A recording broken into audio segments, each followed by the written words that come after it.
Good morning. मैं Rajeev Dubey, department of history, intermediate, Jamshedpur cooperative college, Jamshedpur.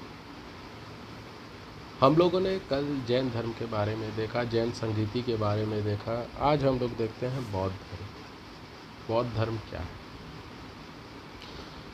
Bharat शुरू से ही, प्रारंभ से ही धर्म प्रधान देश रहा है।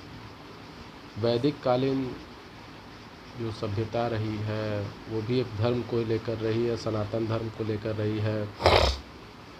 लेकिन ऋग्वेद के बाद उत्तर वैदिक कालीन समय में वैदिक कर्म कांड, धार्मिक जटिलता इतनी ज़्यादा हो गई थी कि नए नए धर्म को बढ़ावा मिला, उदय होने में महत्वपूर्ण भूमिका निभाई। और उसी समय बौद्ध धर्म का उदय होता है। और बौद्ध धर्म को, चूँकि आम जनता वैदिक धर्म से बहुत ज़्यादा व्याकुल हो चुकी थी, बहुत ज़्यादा त्रस्त हो चुकी थी, तो वो बौद्ध धर्म की ओर आकर्षित होने लगी, उसके सिद्धांतों की ओर आकर्षित होने के लिए, और बौद्ध धर्म से जुड़ने लगी। 6ठी शताब्दी ईस्वी पूर्व भारत में वर्ण व्यवस्था का प्रचलन पृथक जातियों के रूप में हो चुका था। यानी वर्ण व्यवस्था में 4 थे, ब्राह्मण, क्षत्रिय, वैश्य और शूद्र। लेकिन अब वो जातियों में परिवर्तित हो गए। ब्राह्मण है तो ब्राह्मण एक अलग जाति हो गई, क्षत्रिय एक अलग जाति, वैश्यों में कई जातियाँ निकलने लगी, शूद्रों में कई जातियाँ और उपजातियाँ निकलने लगी।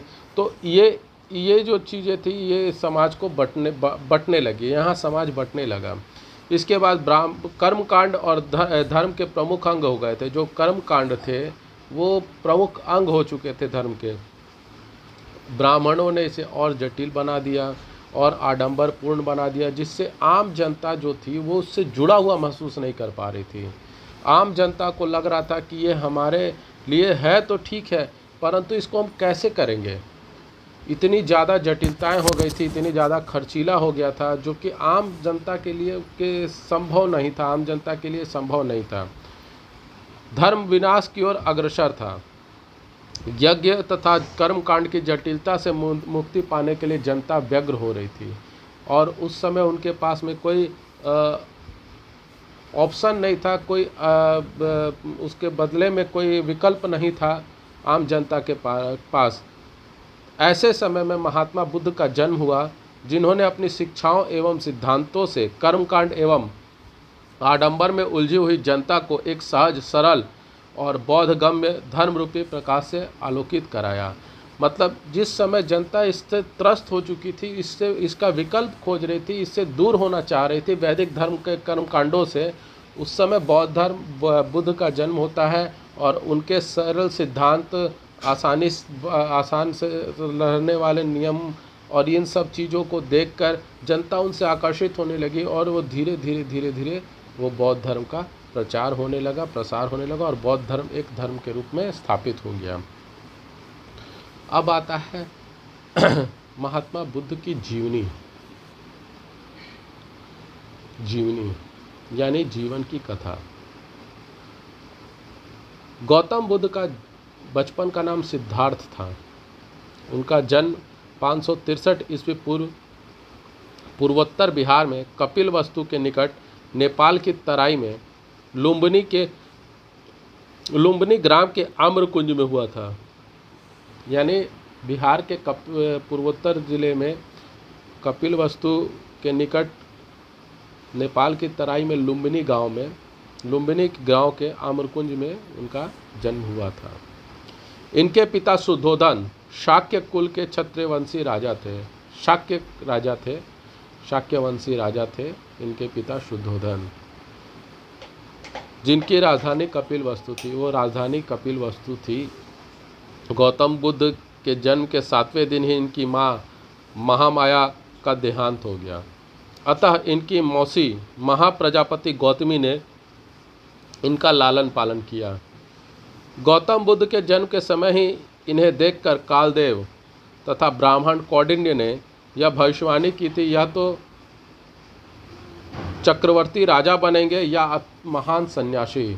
मतलब जब इनका जन्म हुआ, जन्म के 7वें दिन इनकी माता का देहांत हो जाता है, और इनकी मौसी जो थी वो इनका पालन पोषण करती है, गौतम बुद्ध का जब इनका जन्म हुआ तो उस समय प्रथा चली रही थी, आज भी है कि इनका कुंडली बनवाया जाए, इनका भविष्य देखा जाए क्या होता है। तो कई लोग योग्य विद्वान के पास जाते हैं कि भाई मेरे यहाँ बेटा पैदा हुआ, बेटी पैदा हुई, इसके बारे में बताइए कि इसका भविष्य क्या होगा। तो राजा शुद्धोधन ने जब अपने बेटे सिद्धार्थ का भविष्य दिखवाया तो योग्य ब्राह्मण कालदेव और ब्राह्मण कौंडिन्य ने जब इनका भविष्य देखा तो कहा अगर ये राजा बनेगा तो इसके जैसा कोई राजा नहीं होगा, ये चक्रवर्ती सम्राट बनेगा, और अगर सन्यासी बनेगा तो ये महान सन्यासी बनेगा। मतलब या तो राजा बनेगा या तो सन्यासी बनेगा, और दोनों में से जो भी बनेगा ये महान बनेगा। तो ये चीज़ें इनके बारे में बताई गई। गौतम बुद्ध बचपन से ही चिंतनशील रहे, यानी हर विषय के बारे में सोचना, गंभीरतापूर्वक सोचना और उसके बारे में समझना कि क्या है कैसे है, इन सब के बारे में चिंतनशील रहे। और प्रायः जम्बू वृक्ष के नीचे ध्यानमग्न बैठे रहते थे। उनकी इन गतिविधियों को देखते हुए, चूँकि उनके पिता को ये पता था कि ये सन्यासी बन सकता है और इनका जो कार्यकलाप था, क्रियाकलाप था कि घंटों जम्बू वृक्ष के नीचे बैठे रहते थे, ध्यान में मग्न रहते थे, इन सब चीज़ों को गंभीर थे, बहुत ज़्यादा किसी से बोलते नहीं थे, चिंतनशील रहते थे। 16 वर्ष की आयु में ही इनके पिता ने ये सब चीज़ें देखकर अपने पड़ोसी कोलिय गण की सुंदरी कन्या भद्रा कात्यायनी, जिसे कहीं कहीं यशोधरा नाम से भी बताया गया है, अन्य नाम गोपा बिंबा भी कई जगह मिलते हैं। बौद्ध साहित्य में गोपा और बिंबा भी नाम इनके मिलेंगे, प्रचलित नाम यशोधरा है। उनसे विवाह इनका करा दिया गया, इनसे एक पुत्र भी प्राप्त हुआ। किंतु गौतम बुद्ध प्रसन्न नहीं हुए। जब इनके पुत्र प्राप्त हुआ तो गौतम बुद्ध प्रसन्न नहीं, उनको लगा कि मोह माया बंधन का राहु है, इसलिए उस बच्चे का नाम राहुल रखा गया। चूँकि गौतम बुद्ध की विचारशील प्रवृत्ति को समृद्ध कुल की विलासिता से परिपूर्ण वैवाहिक जीवन भी न बदल सका, चूँकि वह राजकुल से संबंधित थे और राजकुल विलासिता से परिपूर्ण था। वैवाहिक जीवन आ गया, राजकुमार खुद थे, वैवाहिक जीवन में प्रवेश कर लिया उन्होंने। उसके बावजूद भी वो जो वैवाहिक जीवन की विलासिता होती है, एक राजकुमार का जो वैवाहिक जीवन विलासिता वाला होता है, उसमें वो ढल नहीं पाए, वो उसको एडजस्ट ही नहीं कर पाए। तो निरंतर ध्यानमग्न और चिंतनशील उस विवाह के बाद में भी रहते थे। गौतम बुद्ध के लिए गृहस्थ जीवन एक तरह से बेमानी हो गया था। गृहस्थ जीवन का जो आकर्षण होता है, एक परिवार का मोह माया होता है, वो उनके लिए बेमानी हो गया था, उनके लिए कोई मतलब नहीं रह गया था। धीरे धीरे वो इससे ऊबने लगे थे। गौतम बुद्ध में के अंदर में वैराग्य की भावना बलवती होने लगी थी, क्योंकि जब उनको ये चीज़ का महसूस होने लगा कि नहीं, ये वैवाहिक जीवन मेरे लिए नहीं है। कितना भी कोशिश किया जा रहा था उनको आकर्षित करने का, वैवाहिक जीवन में वो आकर्षित नहीं हो पा रहे थे, नहीं ढल पा रहे थे। उनके अंदर में वैराग्य की भावना दिनों दिन बढ़ती जा रही थी। उनके जीवन संबंधित 4 दृश्यों ने उनके वैराग्य की भूमिका को, वैराग्य लेने के भावना को बहुत ज़्यादा प्रभावित किया। ये 4 दृश्य थे। एक दिन वो जा रहे थे तो एक जर्जर शरीर वाला एक वृद्ध दिखाई देता है, जो एकदम रोगग्रस्त है, बहुत एकदम जर्जर शरीर है कि अब मरे तब मरे, वैसा शरीर वाला एक वृद्ध दिखाई दिया। दूसरा एक रोगग्रस्त व्यक्ति दिखाई दिया। तीसरा एक मृत व्यक्ति दिखाई दिया, एक शव यात्रा दिखाई दी। और चौथा एक प्रसन्न चित्त मुद्रा में भ्रमणशील सन्यासी, जो सांसारिक मोहों से मुक्त होकर प्रसन्नचित था। ये 4 चीज़ें गौतम बुद्ध को दिखाई दी, और ये 4 चीज़ों को देखकर ही उनके मन में मोह का बंधन टूटा और वो संन्यास धर्म की ओर आकर्षित हुए और उसकी तरफ चले गए।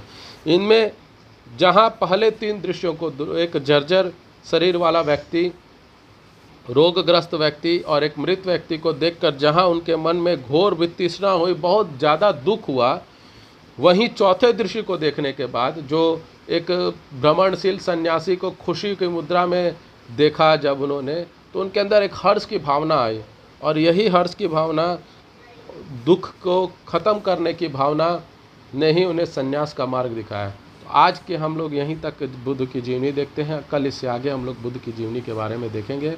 आपको ये वीडियो कैसा लगा, लाइक करें, कमेंट करें, शेयर करें, ज़्यादा से ज़्यादा मात्रा में सब्सक्राइब करें। घर पे रहें, सुरक्षित रहें। धन्यवाद।